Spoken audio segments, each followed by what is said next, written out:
સુરતમાં લઘુશંકા બાબતે અદાવત રાખી હુમલો કરનાર ઝડપાયા. ઘટના સ્થળે રિકન્સ્ટ્રક્શન કરાયું. આરોપીએ હાથ જોડીને માફી માંગી. સુરતમાં લઘુશંકા બાબતે અદાવત રાખી હુમલો કરનાર ઝડપાયા છે. રીઢા ગુનેગારોને પોલીસે દબોચી લીધા છે. આ કેસમાં સૌથી વધુ ચર્ચા આરોપીઓના દેખાવની થઈ રહી છે, કારણ કે પકડાયેલા તમામ 6 આરોપીઓ ટકલા અવસ્થામાં જોવા મળ્યા હતા.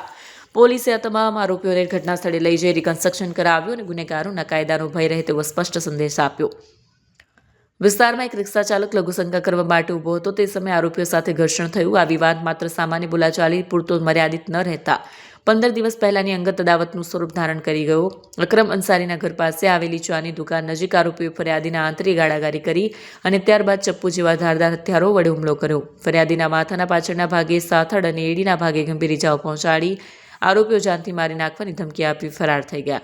15 દિવસ પહેલા સલાબતપરા પોલીસ સ્ટેશન વિસ્તારમાં ફરિયાદીશ્રીને અને આરોપીઓને માથાકૂટ થયેલી હતી. જે અનુસંધાને ફરિયાદીશ્રી પોતાની રિક્ષા લઈને આ જગ્યા ઉપર લઘુશંકા કરવા ગયેલા હતા. ત્યારે 2 દિવસ પહેલા આરોપીઓએ 2 મોપેડ ઉપર આવીને તેમનો પીછો કરી અને ચપ્પુ અને લાકડાના ફટકા વડે તેમને માર મારેલો હતો. જે અનુસંધાને લિંબાયત પોલીસ સ્ટેશને તાત્કાલિક ગુનો નોંધી અને 6 આરોપીને તાત્કાલિક પકડી અને કડકમાં કડક કાર્યવાહી કરેલ છે.